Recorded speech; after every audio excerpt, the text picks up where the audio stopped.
Welcome to the Texas Conflict Coach radio program. If you've ever experienced or engaged in destructive or unresolved conflict, then you know it leads to broken relationships, distrust, and damaging results. Our program will help you manage and resolve conflict effectively with strategies, valuable resources, and support. Since 2009, our radio program hosted guest experts from around the globe sharing their perspectives, experiences, and expertise while giving you food for thought. If you can't listen live, then download and listen to any of our 300-plus podcasts in our library at texasconflictcoach.com. So sit back, relax, or join the conversation every Tuesday evening, or tweet us at TXConflictCoach.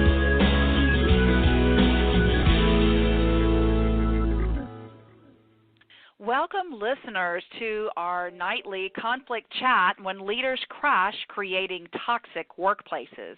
I'm your host, Pattie Porter, along with my special guest host, Stephen Kotev. The last Tuesday of every month, we discuss the hottest topics in the news, as well as take your live calls. We invite you now to engage. Call us at 347-324-3591 and press the number 1 key so we know that you want to speak to us. If you're listening online, we do have our chat room open at blogtalkradio.com/Texas Conflict Coach. Just simply scroll down and you'll see that the chat room is open. Or you can simply tweet us at TX Conflict Coach and follow our Twitter feed using hashtag ConflictChat. Now, you can listen to all of our archive programs anytime, anywhere on our YouTube channel or on our podcast library at TexasConflictCoach.com. Stephen, welcome back to another Conflict Chat. Yes, indeed. Thank you so much. We have quite an interesting set of things to talk about today, and it's always my pleasure to accompany you in these very interesting times. I love the kind of partnership conversations we have here, and I know our passion is working with leaders in the workplace. And so, the most recent kinds of news that we've been hearing lately is, Uber's CEO Travis Kalanick. I'm probably pronouncing that incorrectly. Is that the right pronunciation, or is it a different? I think we're gonna go with it. I haven't heard it said out loud, but I was looking at it saying that probably sounds the same. But if you think about it, Uber's everywhere. So this is something that, this is not a small company. This is a big company with lots of impact on lots of different folks. Yes, and I've actually used Uber. Have you ever used Uber before, or Lyft? Oh, yeah, of course. I'm not a hardcore Uber person, but pretty much everybody has used Uber one time or another. It seems, it's a major part of certain folks' lives.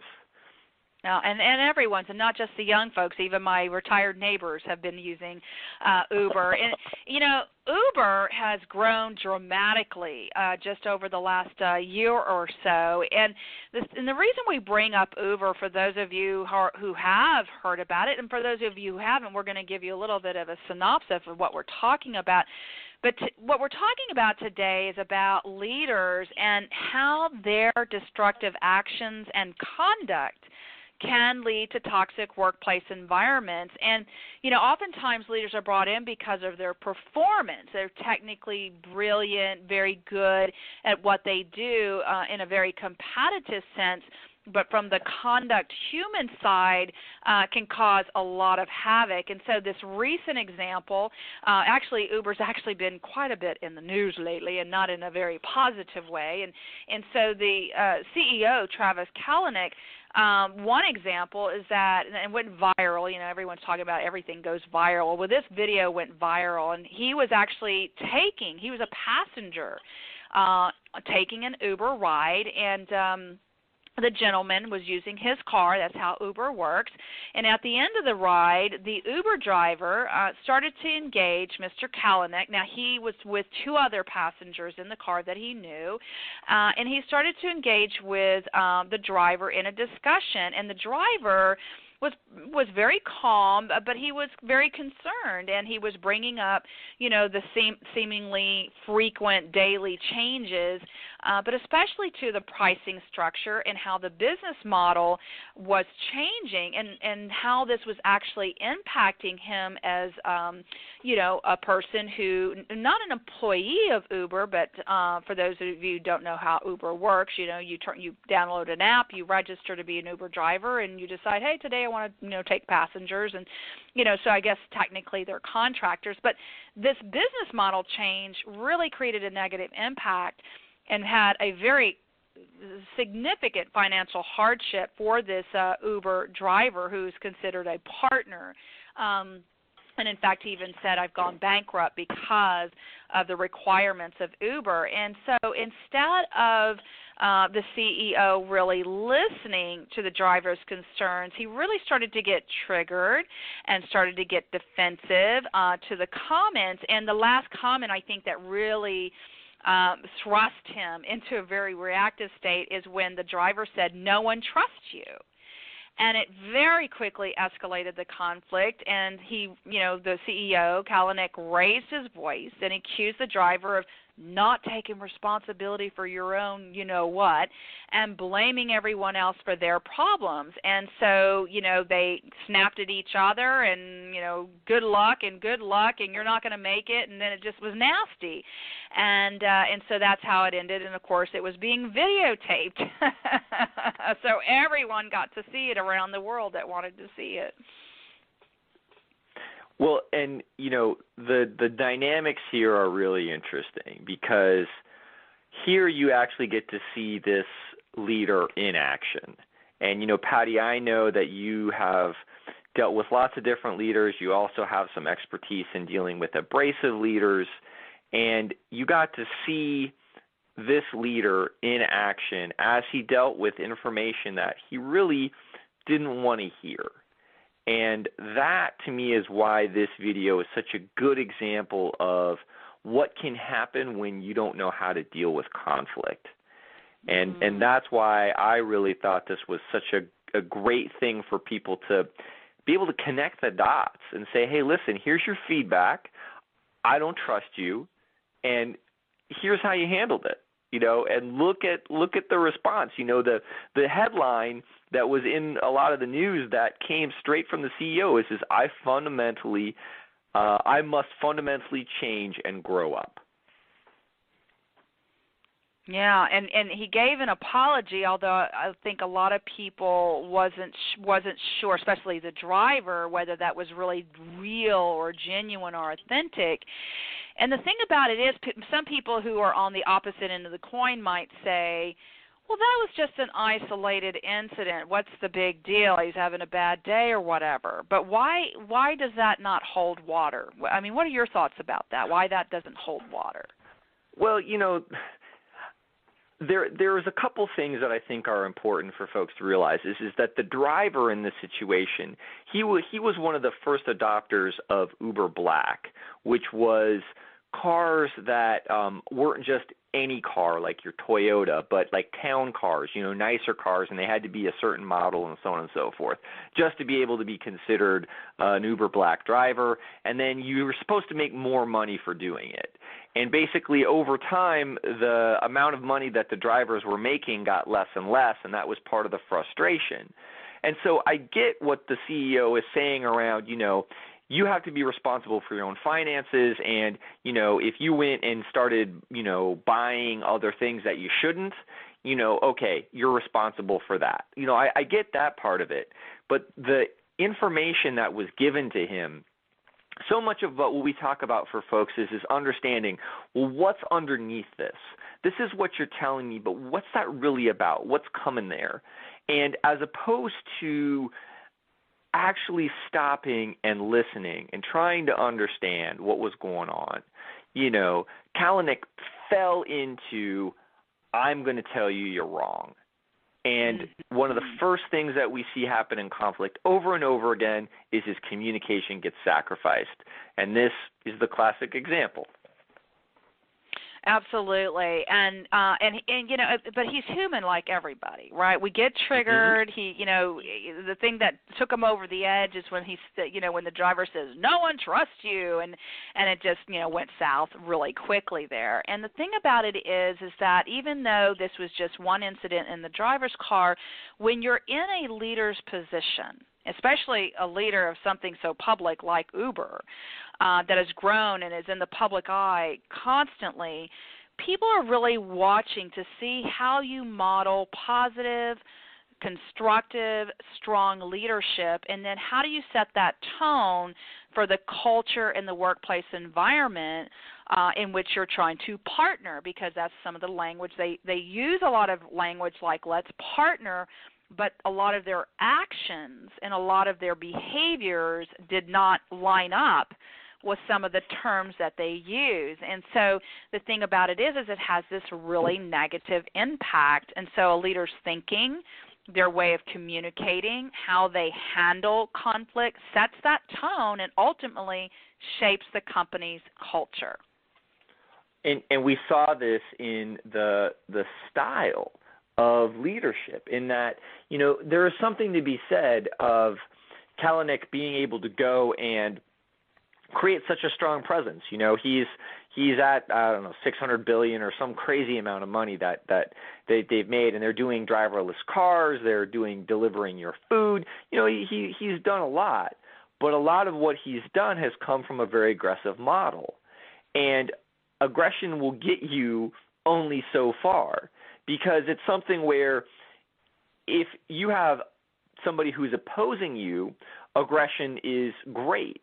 If that person you're married to, no one wants the aggressive spouse that every day is going to fight you over everything. But when you're inside a company and you're supposed to coordinate and cooperate together, and it's all based off of aggression, it's going to turn into a toxic environment. You know, absolutely, and I think he, you know, as the primary leader and the subsequent leaders that are right below him, they're going to set that tone and model that. You know, if you've got a leader who's very abrasive, the tendency is in the other leaders that start to go down into mid-management all the way down to the front lines are going to model similar types of aggressive or defensive behaviors. You're going to have the extreme of that for people who are non-aggressive, who will become completely conflict avoidant. So you create a culture where the leaders are not approachable. The employees don't feel that they have a safe place to even bring up a disagreement. So here you have a driver who is calm. He's not technically an employee, but he is a partner. He's a stakeholder in this company. He's been there from the original, you know, program, and then specialized with Uber Black. And yet he brings it up in a calm way, and he's not sensing that Kalanick is acknowledging or, you know, or listening in any way, and so it just escalates that. And so that prevalent behavior then gets modeled by other employees, because then the leader's like, yeah, that's the way we talk, that's how we work through conflict, and before you know it, the culture's pervasive with these types of behaviors, and then to try to unravel that, you know, big rug, you know, that fabric, that's really, really difficult to do. Well, and I see this all the time. You know, You know, they talk about the fruit, you know, doesn't fall too far from the tree. And, you know, folks have to understand that trust is one of those things that is absolutely essential to getting anything done. You want to be successful, you got to have trust. You got to have trust in the folks who support you. You have to have trust in the people that you're hiring. You have to have trust in so many different things. And that, the inability to deal with conflict can also do so much damage to trust. Imagine if Kalanick had a different response. What do you think he would do with that person? And what do you think that video would look like? Yeah, very different, because I'm thinking if I was that driver, what I would have wanted him to do is to acknowledge and to thank, me for thank me for my service and being so committed and loyal, to acknowledge and thank me for bringing up the concerns, right on the front lines and sharing how it's impacted me as a driver. And even to say, please email me, or let's talk further, so they're not just sitting in the back of the car and it wasn't exactly the best time to have that kind of conversation, so the timing wasn't great either. But to invite me as a driver, to invite me into a conversation, or to be thoughtful about, I need to have a conversation with my partners to let them know why we're changing our business model or what we're trying to do to stay competitive, but to also, to make it collaborative. Because when you think of the word partner, if I think I'm a partner, then you're collaborating with me. And he was trying to communicate, the driver was trying to communicate, I'm not really a partner. You didn't collaborate with me. You didn't talk to me. You didn't ask me how this was impacting me. So I think if he had responded in those ways, by acknowledging, by listening, by remaining calm and communicating in a calm, respectful manner, in saying thank you for trusting me long enough through these difficult times, and then inviting me into a conversation with other partners to talk through the concerns and what we can do to stick together through this difficult time, all of those things would have gone a long way of integrity and trusting him. Absolutely. And that's one of the things about, how you handle yourself. What kind of leader are you going to be? What kind of employee are you going to be? How do you have those difficult conversations? And, the interesting thing about Uber is that there's very little in the sense of loyalty that they actually have for folks. It's a great low barrier. You have lots of opportunities, but, no one's getting a pension. I see people all the time, living in Washington, D.C., who've got like 3 things on their car. They got the pink mustache, they got the Uber sign, they got something else, they got, I don't know what the other one is, but they're just basically working it all across the board. And, the quality of the services and things that you get, they can deteriorate if people don't have any sense of loyalty. And if the experience that they have from their leader is that this leader doesn't care, this is where it all goes downhill. This is a classic example of, if you don't know how to deal with problems, if you don't know how to talk to folks, if you don't know how to listen to folks, all you're going to end up doing is shooting yourself in the foot. Yeah, absolutely. Listen, for those who have joined us in the chat room or calling in and listening tonight, thank you for joining us. This is the Texas Conflict Coach, and we're having our monthly conflict chat, and we invite you to bring your conflict situation to us. Certainly you can use the chat room to ask a question or certainly make a comment, or you can call in at 347-324-3591 and press the number 1 key. We invite you to follow us on Twitter at TX Conflict Coach. And so we've been talking about, leaders who are using toxic behaviors.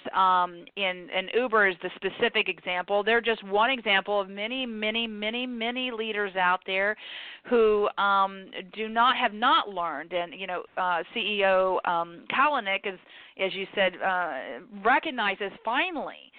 Because he's been caught in publicly and embarrassed and kind of caught in the act, if you will, in that he says, I need to fundamentally change and grow up. And the thing about it is that because of the type of culture that he's created, now there's it's trickled down to the culture, not just in how we communicate, but even around being inclusive, equitable. Now they're having claims of sexism in the workplace and not having diversity and inclusion. And so all of this just kind of builds, the stones. I don't even know what the phrase dominoes. is. What is it? Dominoes. It's like a domino effect. Yes, thank you. I appreciate that. So the question then becomes is what can we say for those leaders that are new, not new, very, very high-level positions, maybe they're just starting out, they're mid-level. But instead of leaders crashing and burning, and you are going to fail, and you're going to succeed, and you're going to learn from those failures, and we're hopeful of every leader with their ability to do that, but there's a tendency to let the toxicity build and the smoke fill the workplace environment. So what would we suggest to leaders then that they can do to air out the toxicity and prevent future crashes? What do they need to do to start doing more preventative work, and repair what has been happening in their workplace environments? Well, there's a term that we use in conflict resolution that I think is pretty good. And some folks may or may not have heard it before, but the thing that comes to my mind is something called conflict competency. And the idea is just as you're, competent to drive a car or competent to give somebody CPR, you should be competent in dealing with your problems. And if you want to stop crashing and burning and having that, having those flames fill your workplace, your home, your neighborhood, you got to be able to look at how you show up. What happens when somebody disagrees with you? What we talk about in conflict resolution is what's your style? What is the default thing? Are you aggressive? Do you appease? Do you run away? Do you try to work with them? What do you do? But more than anything is like if you don't take conflict seriously, it's this thing of like it's going to have you for breakfast. You are going to be the one who is way behind the 8 ball, completely lost as to what you're supposed to be doing. And if I'd say anything to any leader who wants to go and get on top of that stuff, know yourself and get conflict competent. Yes, we actually have done a series of podcasts over the years. In fact, we celebrate our 8 years coming up in April. Thank you for being part of that, Stephen, with me for all these years. And one of the leaders and leading conflict management practitioners and researchers, and is the author, did a series of podcasts for us, Managing Conflicts. He's the author of Becoming Conflict Competent Leaders. So there's actually a book that's called Becoming a Conflict Competent Leader by Craig Runde, R-U-N-D-E, and Tim Flanagan. And if you go to the TexasConflictCoach.com, you can certainly just type in Craig Runde or conflict competence, and you'll see a series of podcasts that you can listen to about developing your conflict competence, becoming a conflict competent leader, and even talking about how do we deal with different cultures and the diversity in our cultures in terms of competency. So those are really great resources in which you can start to understand, one, as you said, Stephen, be aware, self-aware. And I remember Craig Runde saying to me, but it's not just enough to be self-aware. We need to be also aware of others, but we need to know how then to apply so that we become competent in both awareness and application. And it's not really hard to do, and there's a lot of factors that are involved, many of which we've just discussed, with how do we build trust, how do we communicate respectfully in conflict, how do we communicate, how do we listen, how do we acknowledge people, how do we follow through with our intentions, so the integrity of who we are and how we show up is aligned with the kind of culture that we want. So those are definitely some podcast resources. What are other things besides conflict competence?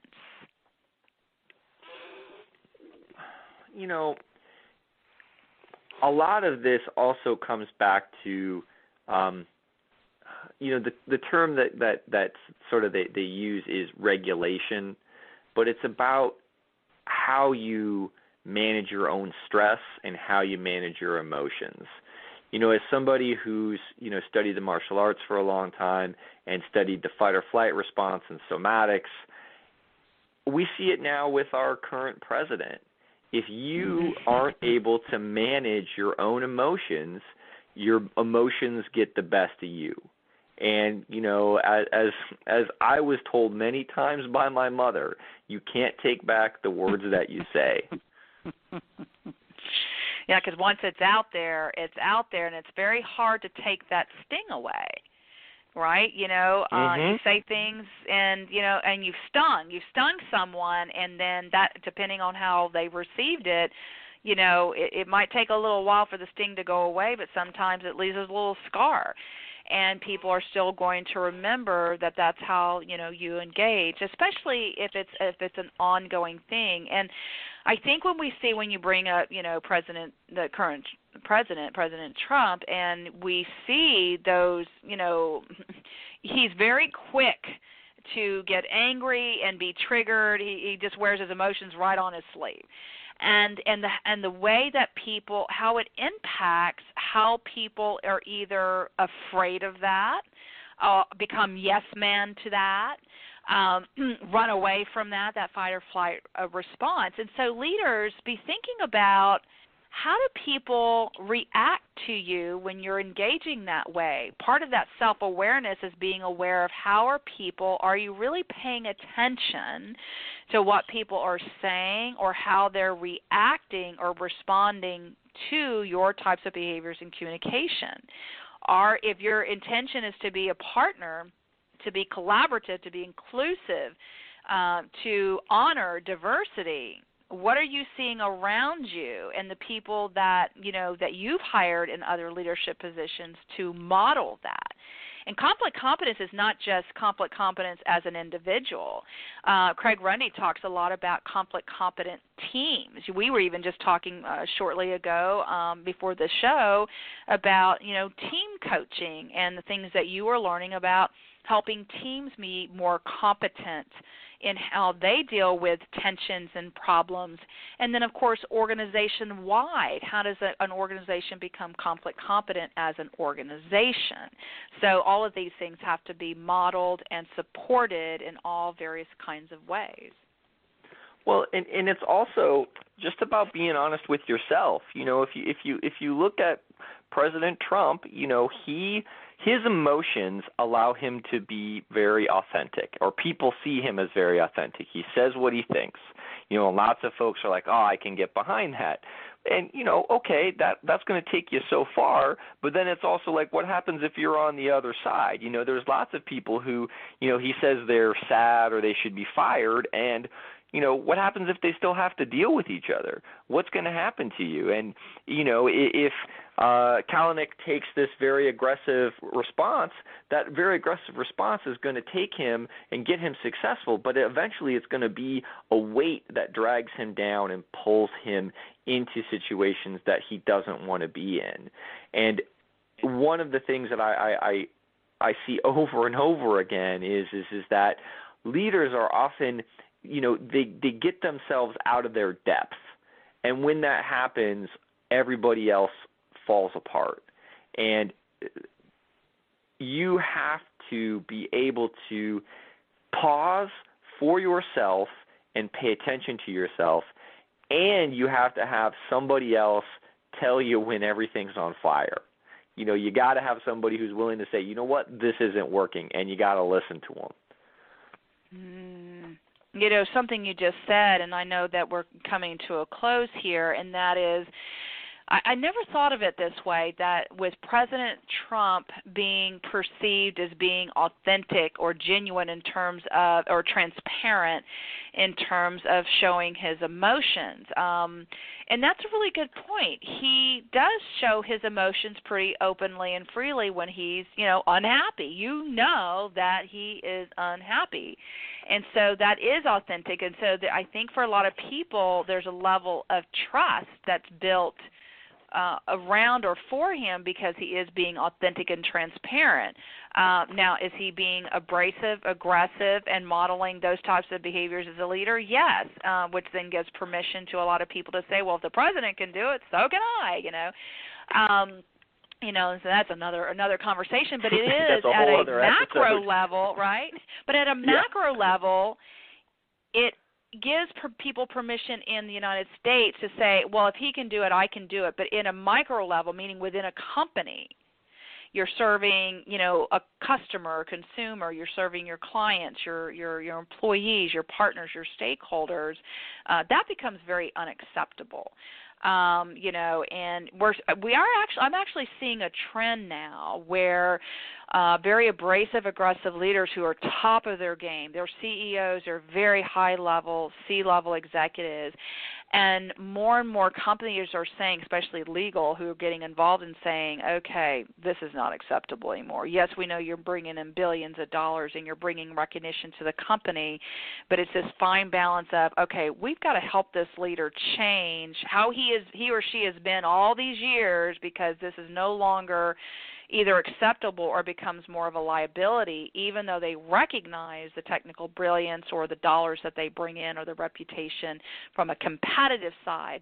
So I think a lot of companies in HR and employee relations and union representatives and lawyers are like, we need to look at this again. How do we create a balance so we're not creating a liability or a legal liability with these types of behaviors? So, well, undoubtedly, because it's a thing where your strength can become your weakness. And if you're not able to regulate yourself, if you're not able to go and tell if you're not able to get your mouth to shut and to have your ears open, you're just going to end up with lawsuits or bad publicity or lack of support, your reputation, you name it. And so it's something where we all are going to have things we need to work on. We're all going to have things that we're good at. But if you want to go and you want to make a difference, some of the things we've discussed today are really essential to making you a great leader, somebody who's going to be able to make a difference in your workplace, in your neighborhood, wherever you want to focus your time. Well, one thing that was, that seemed revealing about the Uber CEO, Kalanick, is that he seemed to be in a place that he wanted and was needing leadership help. So folks, if you're a leader and you're out there, that's why there are executive coaches. More and more executive coaches are being hired to work with leaders either on onboarding or dealing with very specific troubling areas that they want to change about themselves in terms of conduct and behavior and certainly performance. Executive coaching has been around for performance for years. But if you need that kind of support, there are people out there that are specialized, like Stephen and myself, but there are executive coaches all over the world that are certified through the International Coach Federation. That's definitely something to really, really consider and really educate yourself around that. And again, if you go to the TexasConflictCoach.com, just look in our podcast library, and there's a really great number of resources there. And so you can get some tips and strategies for that. The only other thing I would say is Katrina Boru, she's an executive coach out of Switzerland, in Geneva, Switzerland, and she and I actually produced a series of audio mini-books called Coaching Global Resilient Leadership. And we have 2 or 3 that were very specific to managing toxic leaders, dealing with destructive workplace behaviors, and then when the avoidant and abrasive leaders collide, breaking the stalemate. So some really specific mini books that are audio books that can help you if you're interested in that. You can go to conflictconnections.com to tap into those resources. So, Stephen, this was a really great conversation, something that is, not out of the norm. We've seen these kinds of things in the cases we deal with. Any closing comments you wanted to make before we end the program tonight? I would say if you want to make a difference, you got to understand how people work. And the simplest things are being able to listen and be able to truly understand what matters to them. Not what they say they want, truly what they need, what matters to them. If you can do that, it's going to make all the difference. And so we'll end on that note. Listeners, thank you for joining us in the chat room, in our Twitter feed, and for calling in. Stephen, thank you again for having this conversation with me tonight. I appreciate your collegiality and friendship. Good night, everyone. Thank you for listening to the Texas Conflict Coach. We hope you've enjoyed the program. You can find over 300 podcasts archived to listen at your own convenience at texasconflictcoach.com or download the podcast at iTunes or Stitcher Radio. To learn about upcoming radio programs and resources, sign up for our monthly e-newsletter.